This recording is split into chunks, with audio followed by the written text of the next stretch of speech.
dilaksanakan pada tanggal 11 November 2025 jam 12.30. Kami ingin menyampaikan bahwa kondisi pasien saat ini sama seperti kemarin. Jadi ada, sebentar ya saya lihat, 11 orang, 1 orang masih di ICU dan kemudian sisanya dirawat inap. Kondisi yang dirawat inap berangsur mulai membaik. Ada kemungkinan bahwa 1 orang sedang dilakukan asesmen dan apabila boleh oleh DPJP-nya mungkin sore nanti akan pulang atau mungkin besok. Kita doakan bersama semoga bisa pulang. Adapun yang di ICU kondisinya memang masih cukup parah dan serius, jadi belum bisa pindah ke ruang ranap biasa. Saat ini penanganannya dilakukan secara multidisipliner. Ini meliputi dokter anestesi konsultan intensive care, ini sebagai kaptennya. Kemudian dibantu oleh 6 spesialis ya, yaitu bedah ortopedi, bedah plastik, paru, mata, THT, dan bedah mulut. Didukung oleh spesialis penunjang, radiologi, patologi, mikrobiologi, dan rehab medik. Kondisinya saat ini sudah bisa merespon dan sedang dilakukan tindakan-tindakan termasuk rencana untuk kemungkinan dilakukan skin grafting ya untuk luka bakar yang terjadi pada bagian muka dan bagian yang lainnya.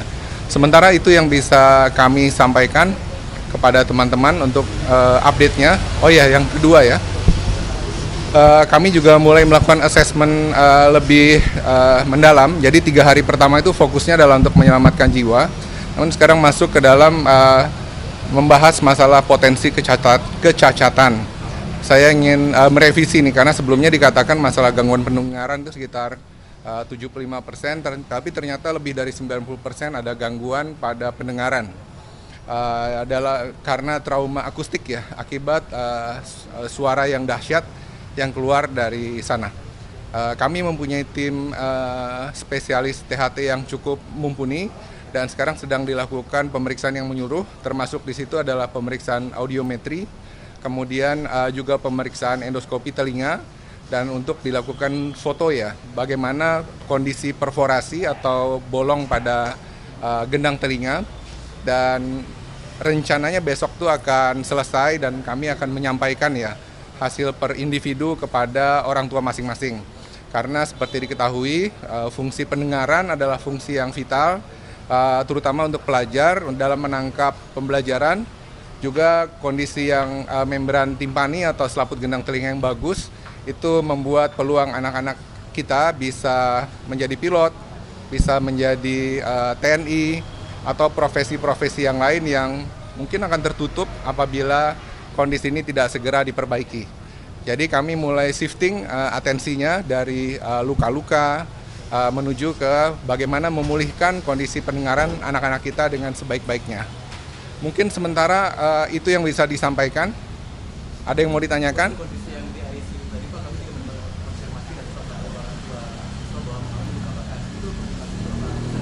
Ya. Tadi disampaikan itu sekitar 28% ya lokasinya dan itu cukup banyak. Beberapa itu termasuk grade 3 ya. Jadi kalau luka bakar itu ada grade 1, ada superficial, biasanya kalau kena air panas. Grade 2 itu sedikit lebih dalam sampai dermis, tapi grade 3 itu sampai ke otot bahkan sampai ke tulang. Cukup serius, namun sudah kami pastikan bahwa mendapatkan pelayanan yang terbaik dalam hal pembersihan, pencegahan terhadap infeksi, dan yang paling penting adalah bagaimana tidak merasa nyeri. Karena sudah terbayang ya kalau kita kena sundut rokok sedikit aja rasanya luar biasa sakit.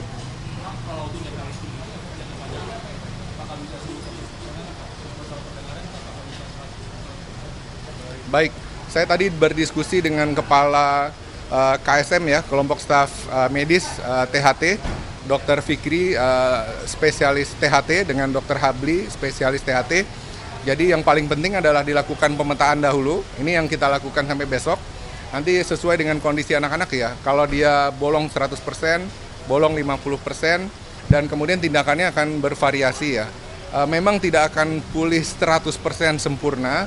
Namun misalnya terjadi bolong apabila ditangani lebih awal ya, dalam 2 minggu, atau golden periodnya, maka peluangnya untuk berhasil lebih baik.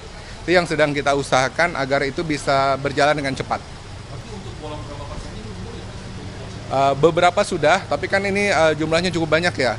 Karena bukan saja yang 11 nih, kan ada juga yang kemarin kondisinya baik, terus pulang dan berobat ke poli. Dan kemudian sekarang kita usahakan endoskopi tadi ya untuk telinga, difoto supaya kita tahu bagaimana kondisinya. Nah secara umum ya, karena anak-anak ini masih muda dan bugar, biasanya kalau di bawah 50% dalam 2 minggu itu biasanya bisa mengecil atau menutup secara alamiah. Namun kalau sudah 100% biasanya susah. Nah ini yang sedang kita lakukan assessment. Selain itu, bukan hanya secara anatomis ya, tapi juga secara fisiologis. Fungsi membran timpani atau gendang telinga adalah untuk fungsi pendengaran. Jadi kita punya alat audiometri di lantai 2, itu kita bisa melihat ya, pada frekuensi suara berapa hertz, pada volume suara berapa desibel, pada telinga kiri dan telinga kanan itu mengalami penurunan kinerja. Nah itu juga cukup lama, itu bisa 2 jam untuk per anak bisa dikerjakan. Nah kita mau mengerjakannya secara hati-hati dan terstruktur dan sistematis. Nanti setelah itu rencananya kita akan mengumpulkan nih para ibu-ibunya untuk bisa kita lakukan informasi sehingga nanti bisa dilakukan penanganan yang terarah.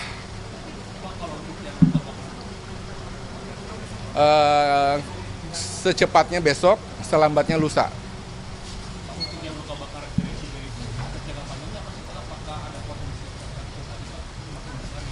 Baik, jadi kalau potensi yang pada grade 3, kesulitannya adalah bagaimana regenerasi dan pulih seperti sempurna.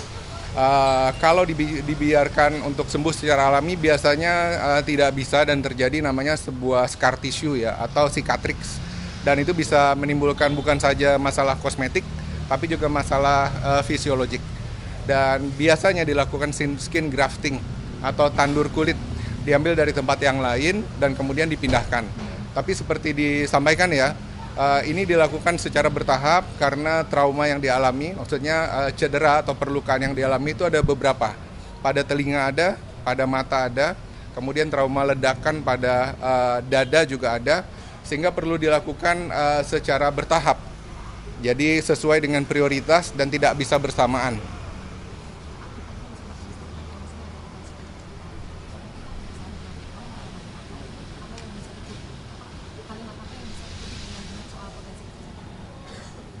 Potensi yang menimbulkan kecacatan. Baik, mungkin yang bisa saya sampaikan adalah begini. Trauma itu ada 2 ya setelah pasca ledakan. Pertama jasmani dan rohani. Dan kalau rohani atau konseling sudah dilakukan multidisipliner ya, teman-teman dari Kemensos, pendampingan dari KPAI, Biro Psikologi Kepolisian. Kami fokusnya pada trauma jasmani. Nah, trauma jasmani itu ada yang meliputi panca indera, jadi penglihatan, pendengaran, dan lain-lain. Dan ada juga yang terlibat dalam masalah motorik ya, atau pergerakan. Nah, fokus kita kemarin adalah bagaimana menyelamatkan organ vital yang terdampak, jantung, otak, ginjal, paru, kemudian tulang, dan otot. Dan kemudian saat ini yang kami lihat ya, trauma ledakan secara khas, dampak yang paling sering terjadi adalah pada pendengaran dan kedua pada penglihatan.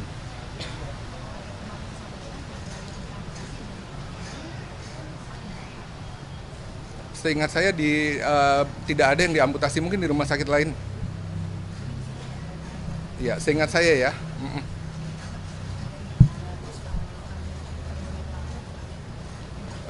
Mungkin tentang terduga pelaku karena sudah disampaikan ya oleh pihak kepolisian bahwa telah terjadi pemindahan ke Rumah Sakit Polri, maka saya bisa mengkonfirmasi bahwa terduga pelaku sudah tidak dirawat di sini lagi. Mengenai kondisi terakhir, karena saya tidak ikut sejak pemindahan sampai sekarang, harus ditanyakan kepada kepolisian. Namun pada waktu kita pindahkan, kondisinya transportable.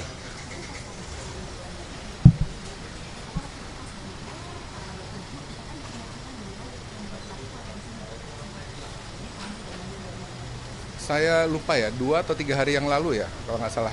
Jadi sempat menginap semalam lah.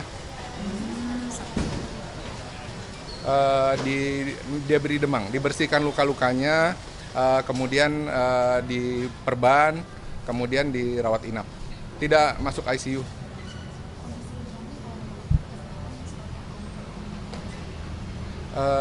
saya nggak terlalu fokus di situ, jadi nggak bisa berkomentar kondisinya. Tapi pada waktu mau dipindahkan atas perintah Kapolri, saya sudah pastikan ya bahwa kondisinya itu transportable. Transportable itu artinya pada waktu pemindahan 1 jam tidak mengancam jiwa. Iya. Tidak.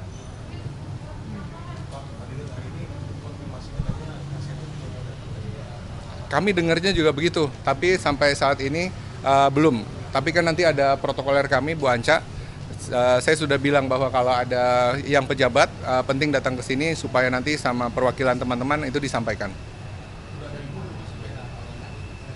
Sampai saat ini belum, baru Kaseto aja.